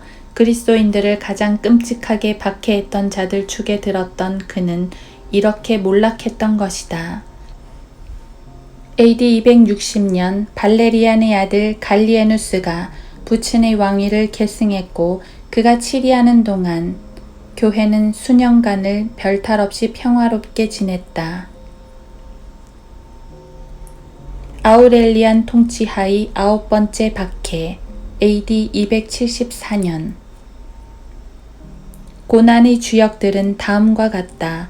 로마의 감독 펠릭스, 이 성직자는 274년에 로마 관구로 파견되었다. 그는 심술사나운 아우렐리안에 의해 첫 번째 순교자가 되었으며 같은 해 12월 22일에 참수당했다.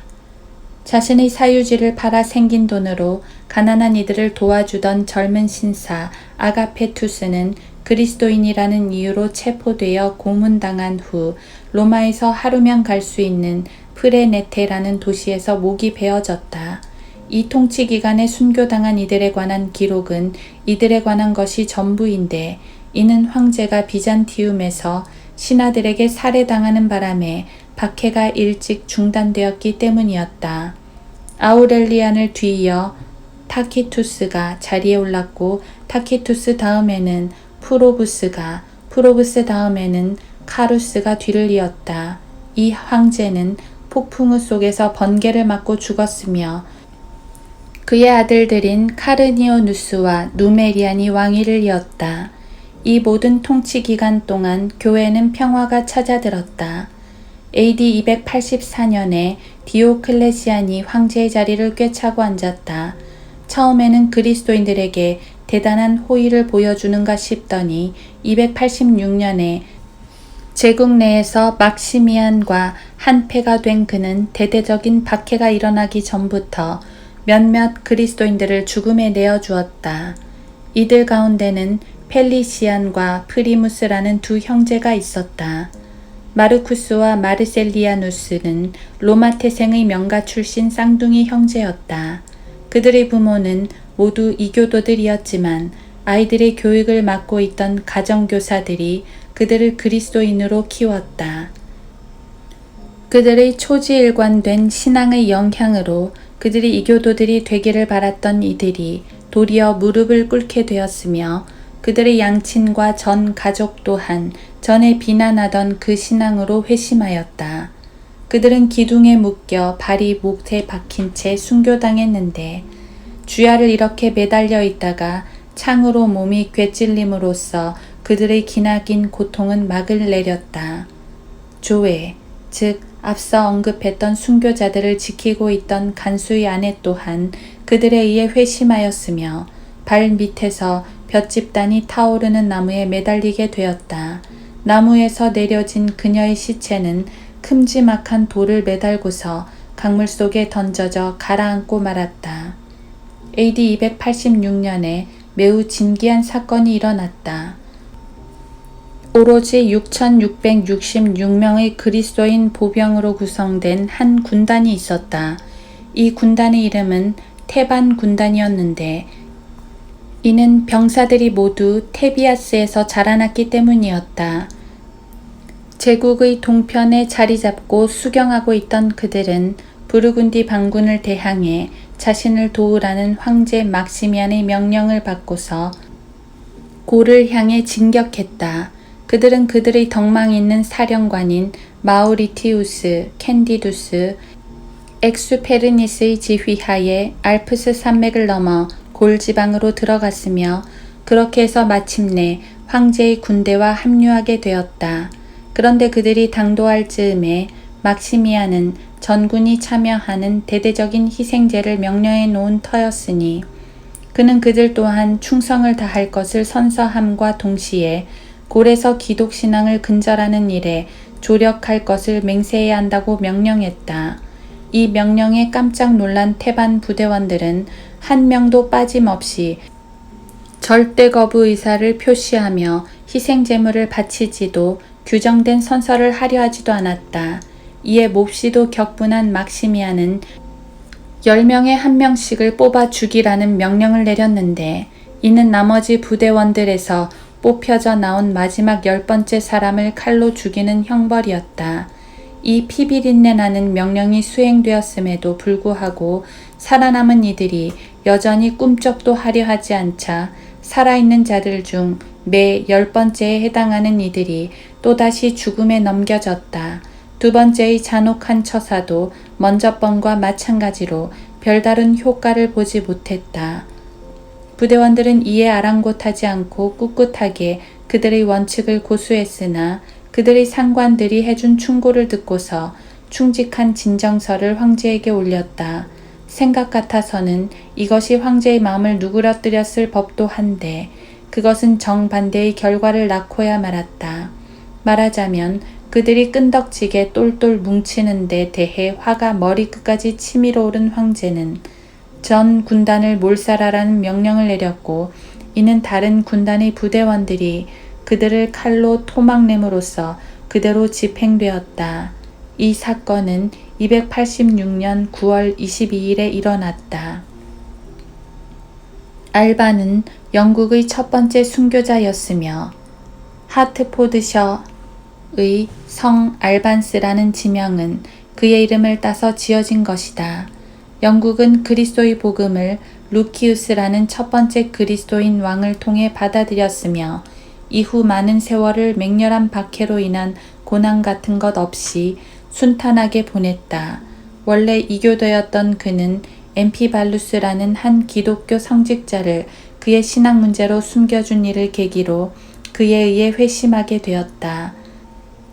그가 어디에 은둔하고 있는지를 알아낸 엠피발루스의 대적들은 알반의 집으로 들이닥쳤다. 그는 그의 도주를 용이하게 하기 위해 병사들이 도착했을 때 자기가 그들이 찾고 있는 그 사람이라고 주장했으나 속임수는 발각되었고 총독은 그를 채찍질하라는 명령을 내린 후 그에게 참수형을 언도했다.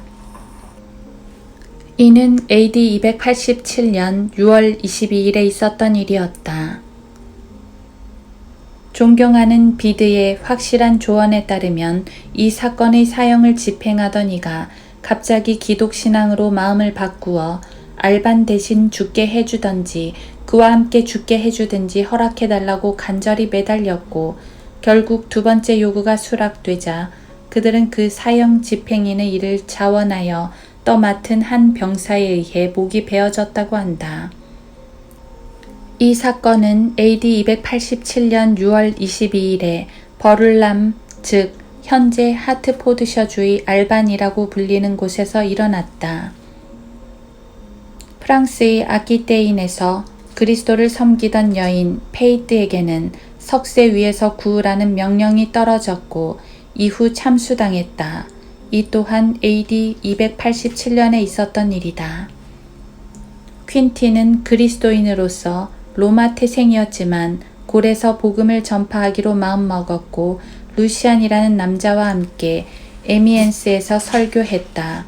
이후 루시안은 뷰마리스로 갔다가 거기서 순교했다. 퀸틴은 피카르디에 머물면서 그의 사역에 대한 대단한 열의에 차 있었는데 결국 그리스도인이라는 죄목으로 체포되어 그의 관절들이 탈골될 때까지 도르래로 잡아당겨졌다. 그 후 그의 몸은 쇠채찍으로 뜯겨져 나갔고 끓는 기름과 역청이 그의 맨살에 부어졌는가 하면 타오르는 횃불이 그의 옆구리와 겨드랑이를 태우기도 했다. 이와 같이 갖은 고문을 당한 그는 다시 감옥에 돌려졌고 그가 받았던 야만스런 처사들로 인해 AD 287년 10월 31일에 죽음을 맞이했다. 그의 시체는 소매강에 가라앉았다. 디오클레시안 통치하의 10번째 박해 AD 303년 보통 순교자들의 시대라고 일컬어지는 로마 황제들의 영향력 하에서 자행된 이 10번째 박해는 부분적으로는 그리스도인들이 수적으로 불어나는 데다가 사치와 향락을 일삼는 바람에 야기되었는데 여기엔 디오클레시안의 양자인 갈레리우스의 증오도 한몫 톡톡히 거들었다. 고집불통의 이교도 어머니의 부추김을 받은 그는 그리스도인들을 박해하라며 황제를 끊임없이 설득하다 마침내 목적을 이루어냈던 것이다. 그 유혈극을 시작하기로 정해진 운명의 날은 AD 303년 2월 23일이었다. 이날은 테르미날리아를 기념하는 날이며 이를 자랑스럽게 여기던 잔인한 이교도들은 당일에 기독신앙을 뿌리채 뽑아 없애기를 바랬다. 정해진 날이 이르자 니코메디아에서 박해가 시작되었다. 그날 아침 그 시의 장관들은 수많은 장교들과 병력들을 대동하고서 그리스도인들의 교회에 들이닥쳤고 그들은 문들을 떠밀며 부수고 들어가 성경이란 성경은 죄다 모아 활활 타오르는 불 속에 던져버렸다. 이 모든 만행의 현장에는 디오클레시안과 갈레리우스가 함께하고 있었다. 그들은 성경을 불태운 일로 만족하지 못하고 교회 건물을 산산이 부숴버렸다.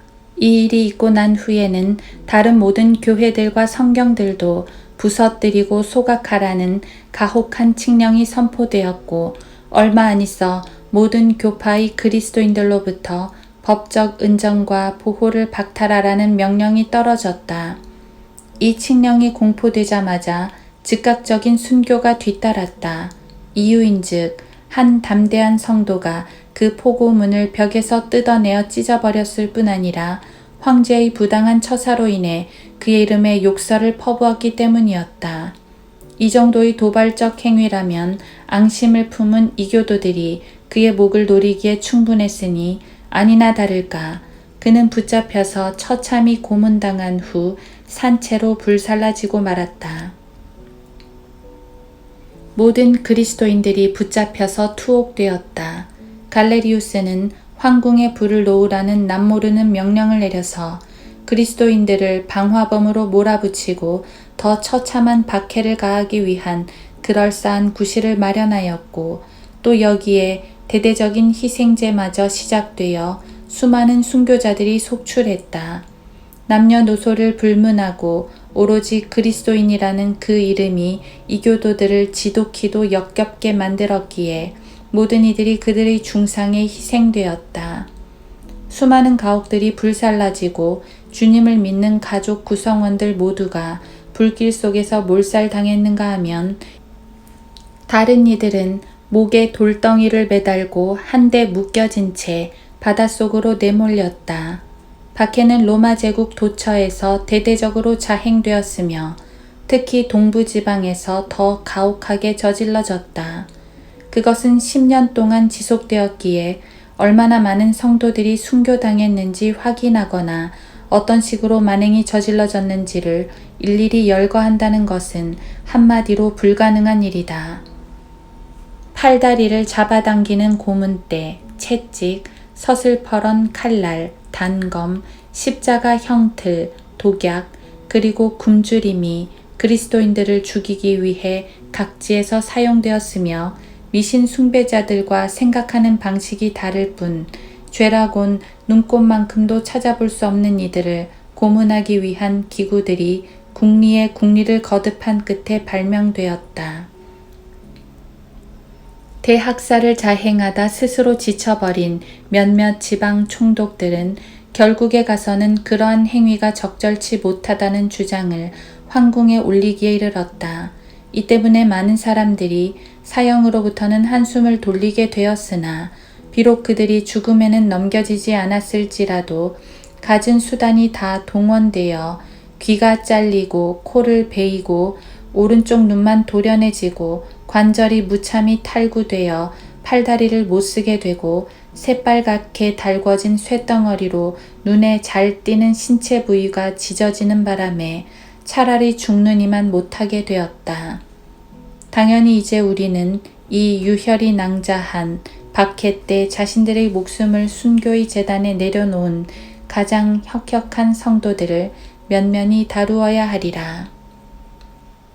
저명한 순교자 세바스티안은 골의 나본에서 태어나 밀란에서 기독교 교육을 받은 후 로마에 있는 친위대의 장교가 되었다.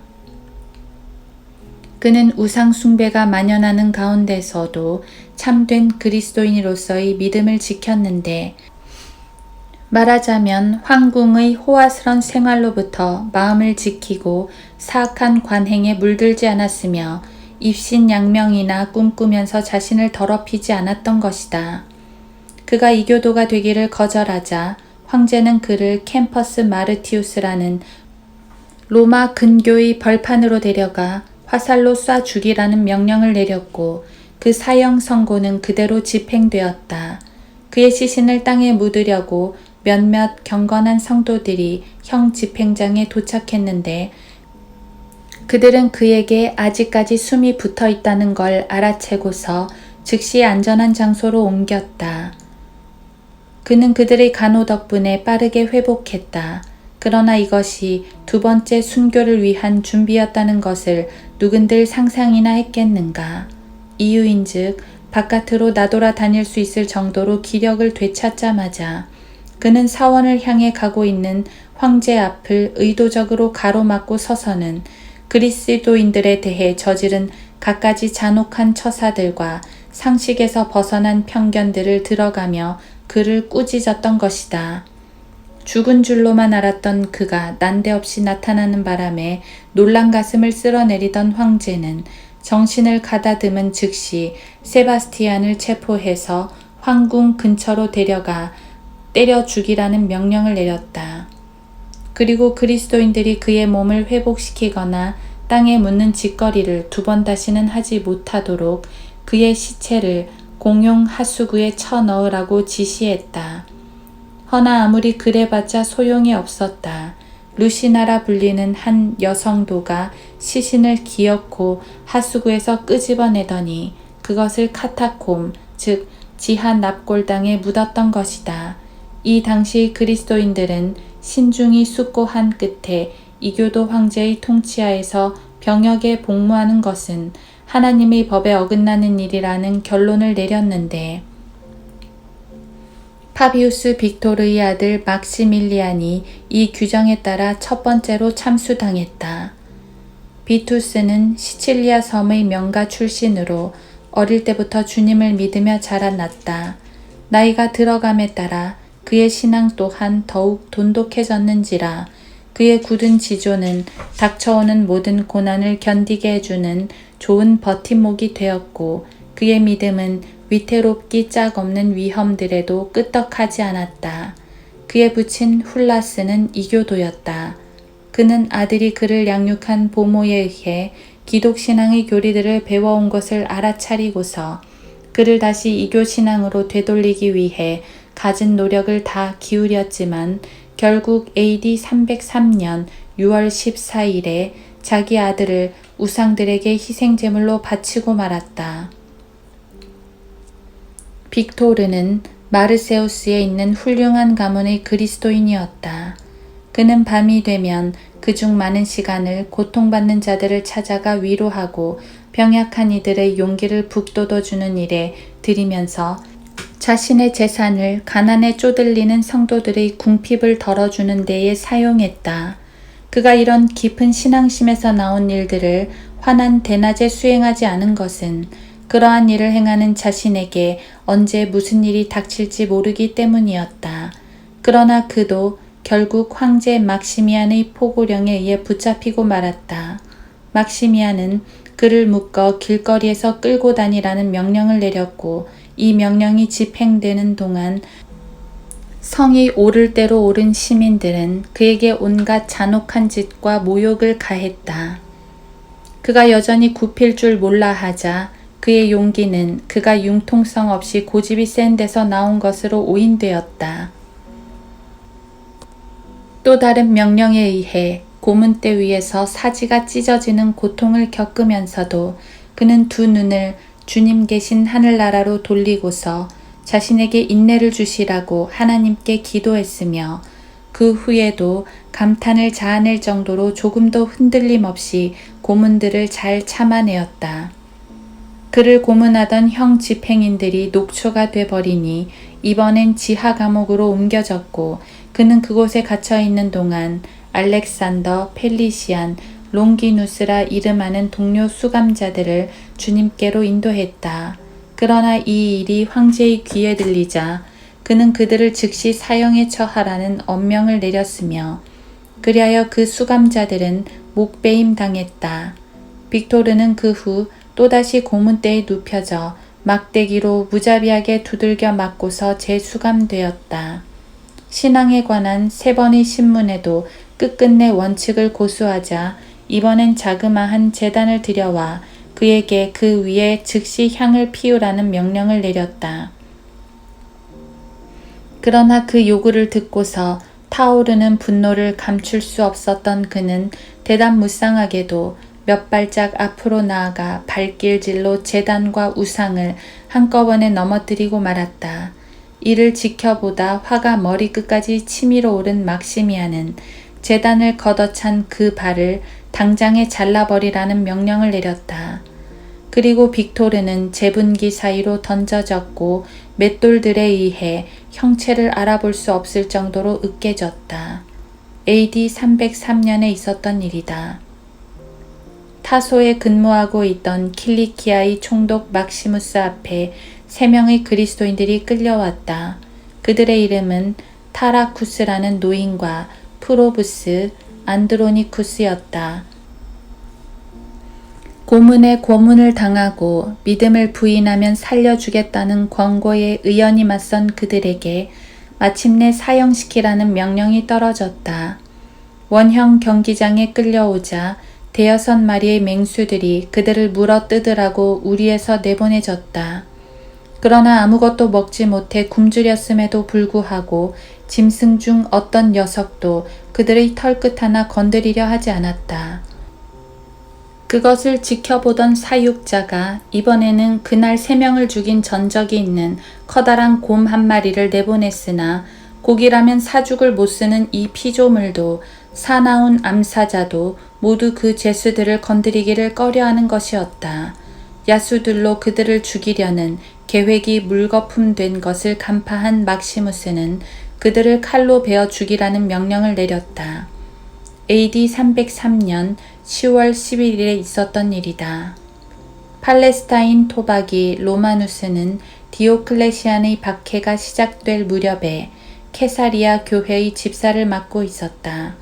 그는 그의 믿음으로 인해 안티옥에서 사형을 선고받고서 채찍질 당하고 고문대에서 사지가 찢기고 갈고리로 몸통이 뜯겨 나가고 예리한 칼로 살이 도련해지고 얼굴이 난자당하고 얻어맞은 이빨들이 잇몸에서 빠져버리고 머리카락이 뿌리채 쥐어 뜯겼다.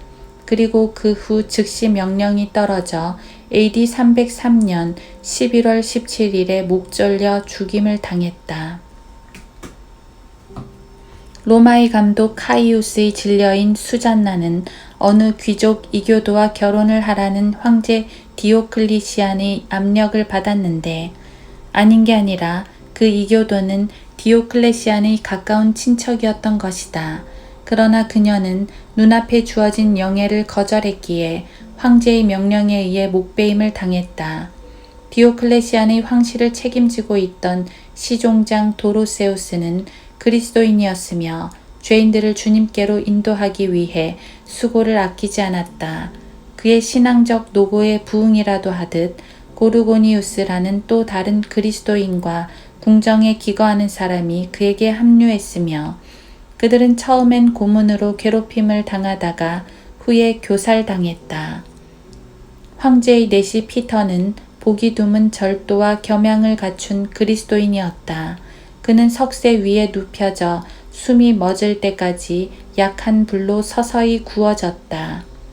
마법사로 알려진 시프리아는 안티옥 태생이었다. 그는 젊은 시절에 교양 교육을 받던 중 특히 점성하게 심취하였고 이후 학문을 더 닦기 위해 그리스, 이집트, 인도 등을 돌아다녔다. 시간이 지나면서 그는 혈통, 미모, 교양으로 주변 사람들의 존경을 한몸에 받고 있는 저스티나라는 안티옥의 젊은 여인을 알게 되었는데 이를 눈치챈 한 이교도 신사가 아름다운 저스티나에게 서둘러 구혼하기 위해 시프리안에게 손을 써줄 것을 의뢰했다. 이 일을 떠맡은 지 얼마 안 되어 시프리안은 주님을 믿게 되었고 자신이 가지고 있던 점성학 책과 마법 관련 서적들을 불태우고 침례를 받고서 강력한 은혜의 영으로 가슴이 뜨거워짐을 느꼈다. 시프리안의 회심은 저스티나에게 구혼했던 이교도 신사에게 엄청난 영향을 끼쳤으며 그 또한 지체치 않고 기독신앙을 받아들였다. 디오클레시안 박해기 동안에 시프리안과 저스티나는 그리스도인이라는 이유로 체포되었다. 시프리안은 집게로 몸을 뜯기고 저스티나는 매질을 당했으며 그들은 다른 고문들로 괴롭힘을 당한 후 둘 다 목이 베어졌다. 주님을 섬기는 가정에서 자라난 율랄리아는 매끄러운 성품뿐 아니라 변덕이 죽글틀 타는 청소년기에는 좀처럼 찾아보기 힘든 견실한 명철로 그녀의 젊음이 돋보이는 스페인의 처녀였다. 그녀가 그리스도인이라는 죄목으로 붙들리자 판결을 맡은 집정관은 가급적이면 그녀를 조심스럽게 다뤄서 이교 신앙으로 마음을 돌리게 하려 했다. 그런데 그녀가 이교도들의 신들을 어찌나 거칠게 비웃고 손가락질 하던지 그녀의 행위에 몹시 화가 난 판사는 그녀를 고문하라는 명령을 내렸다. 그에 따라 그녀의 옆구리가 갈고리로 뜯겨져 나가고 뜬 눈으론 도저히 쳐다볼 수 없는 소름 끼치는 방법으로 가슴이 불태워졌으며 그녀는 맹렬한 불길에 삼켜져 끝내 숨을 거두고 말았다. AD 303년 12월에 있었던 일이다. 304년, 그러니까 그 박해가 스페인에까지 이르렀을 때의 일이다. 테라고나의 총독 데미시아는 감독 발레리우스와 집사 빈센트를 잡아들여서 그들의 어깨에 쇠짐을 지우고 감옥에 집어넣으라는 명령을 내렸다. 어찌나 확고부동한 결의를 보이는 죄수들을 어찌하지 못하자 그들은 발레리우스를 추방했고 빈센트는 고문대 위에 올려놓아 사지를 찢어 탈구시키고 갈고리로 살점을 뜯어냈다. 그리고 그들은 그를 석쇠 위에 눕혀 구웠는데 그 밑에는 화염이 핥히고 있었음은 말할 것도 없거니와 윗면에는 대못이 삐죽삐죽 튀어나와 그의 몸통을 직통으로 뚫고 들어왔다. 그러나 이런 고문들에 꿈쩍할 그가 아니었다. 죽기는커녕 결이 또한 조금도 바뀌지 않은지라 그는 다시 수감되어 비좁고 메스꺼운 악취가 풍기는 음산한 지하 감옥에 갇히게 되었는데 그곳에는 여기저기에 날카로운 부싯돌들과 깨진 유리 파편들이 깔려 있었다. 304년 1월 22일 그는 그곳에서 생을 마쳤고 시신은 강물 속으로 던져졌다.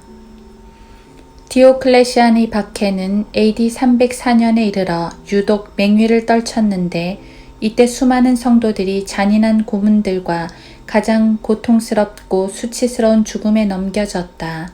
우리는 그 중에서도 단연 우뚝 솟아있는 독특한 이들을 거명할 것이다.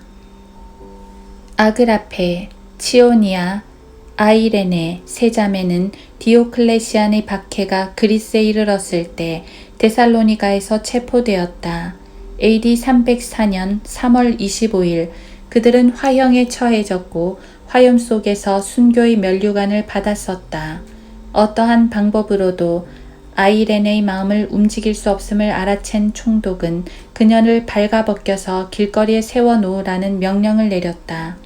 이 파렴치한 명령이 집행된 후 도시 성벽 근처에서는 한 불씨가 당겨졌고 그 불길에 휩싸여 있던 그녀의 혼은 인간의 잔인한 손길이 미칠 수 없는 곳으로 올라갔다. 기질적으로 경건한 지성을 소유한 아가도는 카시케, 필리파, 유두키아와 함께 같은 시기에 순교당했다. 그러나 이의 자초지장에 대해서는 우리에게 전해지는 바가 없다. 마르셀리누스는 카이우스를 뒤이어 로마 감독이 되었는데 디오클레시안을 신으로 떠받들며 경의를 표하는 일에 강력히 반대했다는 이유로 갖가지 고문을 당한 후 324년에 순교됐다. 그러나 육신으로 받은 고문들 덕에 받게 될 그 영광스러운 상들을 바라보던 그의 혼은 숨이 다하는 순간까지 위로에 젖어 있었다. 빅토리우스, 카르포포루스, 세베루스 그리고 세베리아누스는 친형제였으며 네 사람 모두 로마시 당국에서도 큰 신임과 영예를 누리는 자리에서 일하고 있었다. 그들은 우상 숭배를 소리 높여 반대했다는 이유로 체포되어 끝부분에 납덩어리가 단단히 고정되어 있는 채찍들로 얻어맞았다. 그런데 이 형벌이 도가 지나칠 정도로 심히 잔인하게 집행되었는지라 그 경건한 형제들은 그것의 잔혹함을 견디지 못해 순교하고 말았다. 모리타니아의 집사 디모데와 그의 아내 모라는 박해로 인해 서로 떨어져 지내게 되었기에 신혼생활을 3주 넘게 하지 못하고 있었다. 디모데는 그리스도인이라는 이유로 붙잡혀 아리아누스라는 데바이스의 총독 앞으로 끌려갔다. 아리아누스는 그가 성경책들을 맡아 보관하고 있다는 것을 알고 있었기에 그것들을 불태우도록 넘겨주라는 지시를 내렸다. 그러나 이에 대한 그의 답변은 다음과 같았다.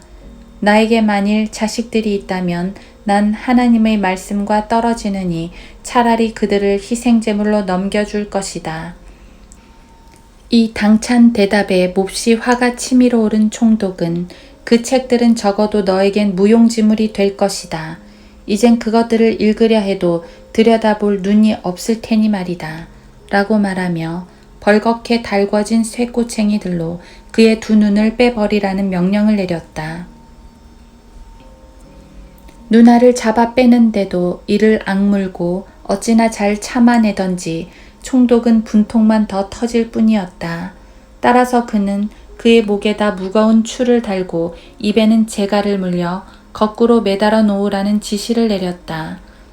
상황이 이 지경에까지 이르자 그의 아내 모라는 자신을 봐서라도 믿음을 부인하라며 그를 부드럽게 설득했다. 그러나 제갈이 입에서 벗겨지자 그는 아내의 간청에 동의하기는커녕 그녀의 그릇된 사랑을 크게 질타하고서 믿음을 위해서라면 죽음도 불사하겠다는 결연한 의지를 표명했다. 그 결과 모라 또한 남편의 용기와 지조를 본받아 자신도 그와 함께 죽든지 뒤따라 죽겠다고 결심했다. 그녀의 굳은 마음을 돌이켜보려다 아예 두 손을 다 들어버린 총독은 그녀를 고문하라는 명령을 내렸고 그리하여 심히 가혹한 고문이 집행되었다. 이후 디모데와 모라는 오랜만에 상대방을 가까이서 마주보며 십자가에 처형되었다. AD 304년에 있었던 일이다.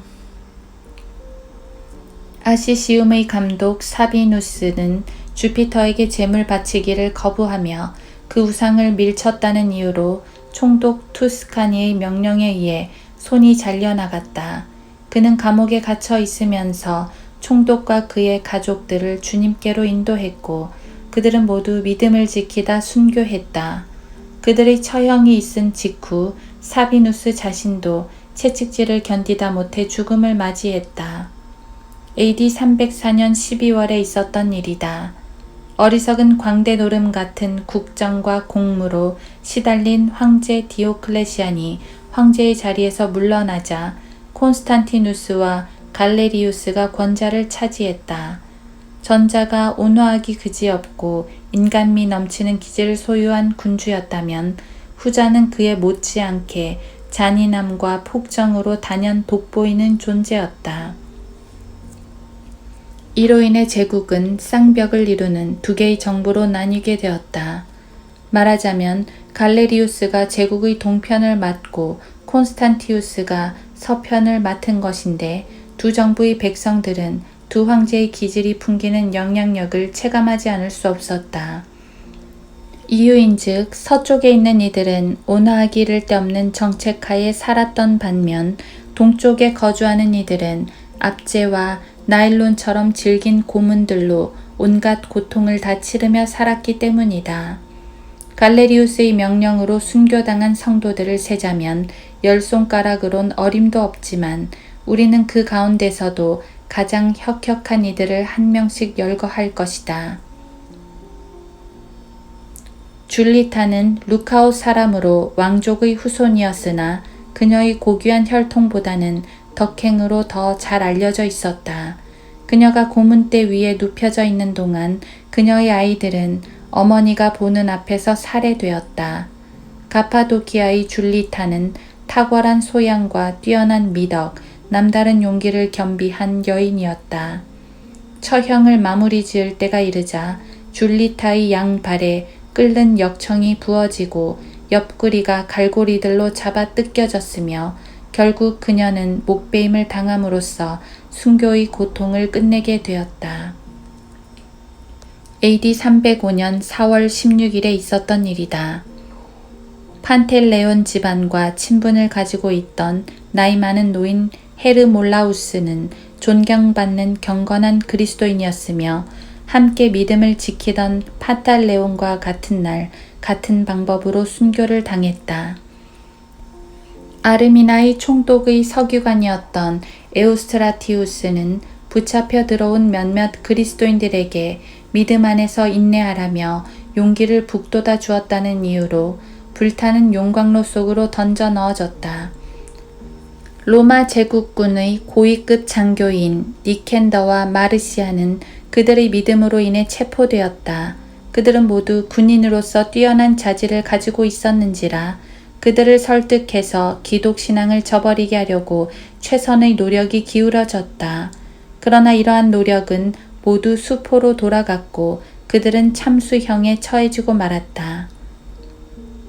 나폴리 왕국에서 대여섯 차례의 순교가 있었는데 그 중에서도 특히 베네벤툼 감독, 제뉴어리즈, 미세네의 집사 소시우스, 또 다른 집사 프로콜루스와 페스투스, 그리고 에투체스와 아쿠티우스라는 두 성도와 기도서 낭독자 데시테리우스는 모두 그리스도인이라는 이유로 캄파니아의 총독에게서 사형 선고를 받고서 맹수들의 먹잇감으로 던져졌다. 그러나 야수들이 그들을 건드리려 하지 않자 그들은 목베어 죽임을 당했다. 시스키아 감독 퀴리누스는 총독 마테니우스 앞으로 끌려와 여러 로마 황제들의 칙령에 따라 이방 신들에게 제물을 바치라는 명령을 받았다. 그의 굳은 절개를 간파한 총독은 그를 감독으로 보내어 그에게 무거운 쇳덩어리를 지우라는 지시를 내렸는데, 말하자면 고된 감옥 생활과 이따금씩 가해지는 고문들, 무거워 질질 끌리는 쇠사슬 때문에라도 그의 굳은 마음이 꺾일 것이라며 은근히 자부하고 있었던 것이다. 그러나 퀴리누스는 자신의 원칙을 끝까지 고수했으며 그리하여 현재의 헝가리에 해당하는 판토니아의 총독장 아만티우스에게로 보내졌다. 아만티우스는 그를 쇠사슬로 묶어 다누베의 번화가로 끌고 다니면서 가는 곳마다 웃음거리가 되게 했다. 마침내 사바리아에 도착하여 퀴리누스가 믿음을 버리지 않으려 한다는 것을 알아챈 그는 그의 목에 돌덩어리를 매달아 강물 속에 던져 넣으라는 지시를 내렸다. 이 형이 집행되는 동안 퀴리누스는 얼마 동안 물 위를 떠다녔다. 그는 경건함이 물씬 배어있는 언어로 구경하는 사람들에게 강력히 권고하였고 다음과 같은 기도로 훈계를 매듭지었다. 오 전능하신 주 예수시여, 주께서 물의 흐름을 멈추게 하시거나 사람으로 하여금 물 위를 걷도록 하시는 것은 어제 오늘 일이 아니옵니다. 주께서는 일전에 주의 종 베드로에게 그 일을 행하셨고 여기에 모여든 사람들도 주의 능력을 이미 제 안에서 보았나이다. 오 나의 하나님이시여, 이제 주를 위해 나의 생명을 내려놓도록 허락하여 주옵소서. 마지막 말을 마치기가 무섭게 그는 물속으로 가라앉아 생을 마쳤다. 이 일은 AD 308년 6월 4일에 있었으며 그 후 몇몇 경건한 성도들이 그의 시신을 건져서 무덤에 안치시켰다. 로마 감독 마르셀루스는 그의 믿음으로 인해 추방당했는데 유배 생활 때 겪은 수많은 고통들로 인해 AD 310년 1월 16일에 순교하였다. 16대 알렉산드리아 감독 피터는 동로마 제국을 다스리던 막시무스 시저의 명령에 의해 AD 311년 11월 25일에 순교했다. 겨우 16살밖에 안 된 처녀 아그네스는 그리스도인이라는 이유로 목베임을 당했고 디오클레시안의 황후 세레네도 동일하게 처형되었다. 감독 에라스무스는 캄파니아에서 순교했다.